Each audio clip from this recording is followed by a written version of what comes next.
wabarakatuh.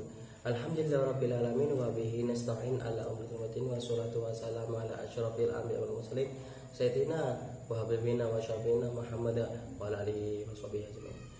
Kepada yang saya muliakan dan saya taatimi, para alim dan para ulama, khususnya Romoge Mas bin Fakih selaku pengasuh pondok pesantren Mambaus Sholihin, dan kepada yang saya hormati para jajaran asatid dan asatidah, para dosen dan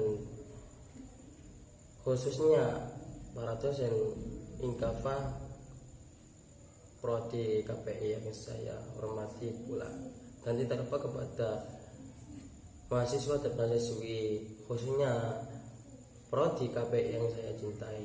Pertama-tama marilah kita panjatkan rasa syukur kita kehadirat Allah Subhanahu wa taala yang telah melimpahkan rahmat serta inayah kepada kita semua sehingga kita bisa mewajah bertatap muka face to face dalam pembahasan presentasi ini dalam keadaan sehat walafiat.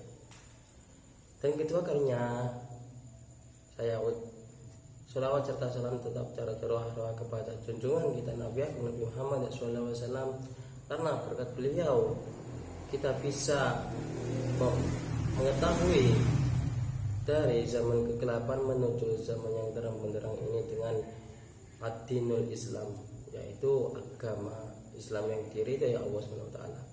Ketika kalinya saya ucapkan beribu terima kasih kepada para asad dan asatidah dosen Inkafa yang khususnya dosen KPI yang telah memberikan saya kesempatan untuk mempresentasikan mata kuliah Al-Quran.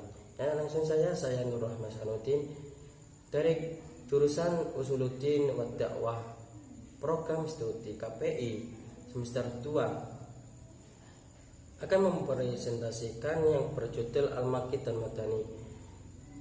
Bismillahirrahmanirrahim. Semua berusaha keras untuk melestarikan warisan pemikiran dan nilai-nilai kebudayaannya.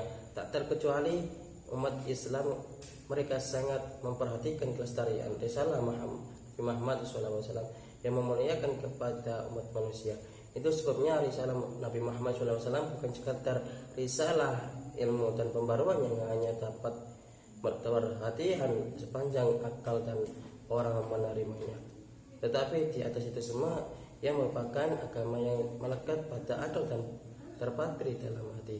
Kita dapat para pengemban dakwah yang berdiri dari para sahabat, tabi'in dan generasi penerusnya mengadakan penelitian dan cermat tentang tempat turunnya Al-Quran ayat demi ayat, baik dalam waktu atau tempat. Penelitian ini merupakan pilar atau fondasi kuat yang secara perundang-undangan Nabi Muhammad SAW juga menjadi landasan bagi para peneliti untuk mengetahui metode dakwah, semacam seruan penetapan hukum dan perintah. Ibnu Mas'ud berkata, demi Allah, tidak ada Tuhan selain Dia. Setiap surat Al-Quran yang saya ketahui di mana surat itu diturunkan, dan tiada suatu ayat pun di dalam kitab Allah kecuali pasti saya tahu tentang apa ayat itu diturunkan. Sekiranya saya tahu ada seseorang yang lebih tahu daripada saya mengenai kitab Allah, dan saya dapat jangkau orang itu dengan naik unta, niscaya saya akan menemuinya. Yang dimaksud Ibnu Mas'ud adalah Nabi kita Muhammad SAW. Lanjut kita akan menerangkan beberapa nuzulul Quran yang mana ini kita bahas dalam Makki dan Madani. Dakwah menunjukkan jalan Allah itu memerlukan metode tertentu dalam menghadapi segala kerusakan akidah, hukum dan akhlak. Beban dakwah itu diwajibkan setelah benih subur tersedia baginya dan fondasi kuat telah dipersiapkan untuk membawanya, dan dasar-dasar perundang-undangan aturan sosialnya juga dapat digariskan setelah hati manusia dibersihkan dan bertujuan ditentukan, sehingga kehidupan yang teratur dapat terbentuk atas dasar bimbingan Allah Subhanahu wa taala. Orang yang membaca Al-Qur'an Al-Karim akan melihat bahwa ayat Makkiyah mengandung karakteristik yang tidak ada dalam ayat-ayat Madani, baik dalam irama maupun maknanya. Sekalipun ayat kedua ini didasarkan pada yang pertama pada hukum-hukum dan perundang-undangan. Pada zaman jahiliyah, masyarakat sedang dapat keadaan buta dan tuli, menyembah berhala, mempersekutukan Allah, mengingkari wahyunya, dan mendustakan hari akhir.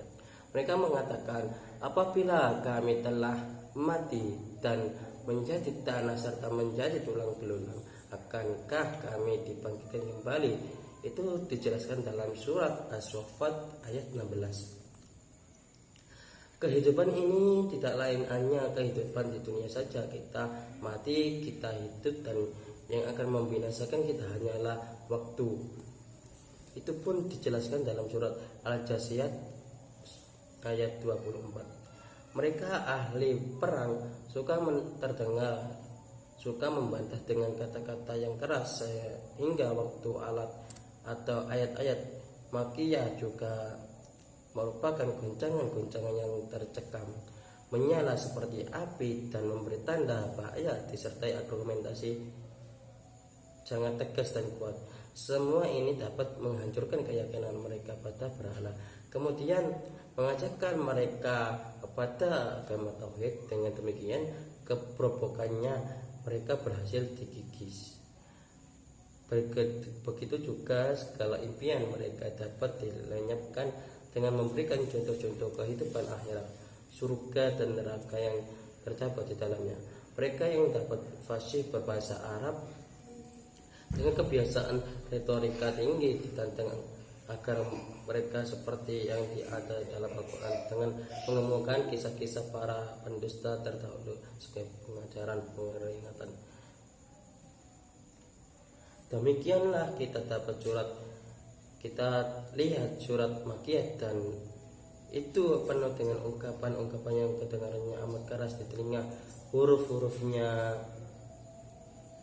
sudah seolah-olah melontarkan api ancaman dan siksaan masing-masing kepada penanganan penjagaan sebagai suara pembawa malapetaka, seperti dalam surat Al-Qari'ah, Al-Ghasyiyah, dan Al-Waqi'ah.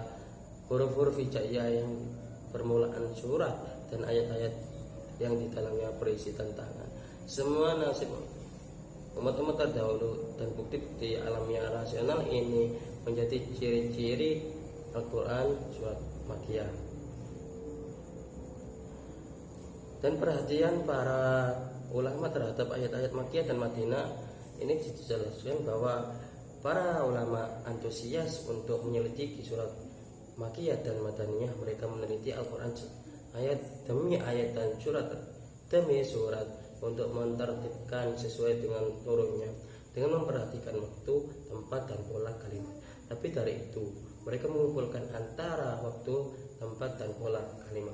Cara demikian merupakan suatu kecermatan yang memberikan kepada peneliti gambaran mengenai kebenaran ilmiah tentang ilmu Makkiyah dan Madaniyah itu.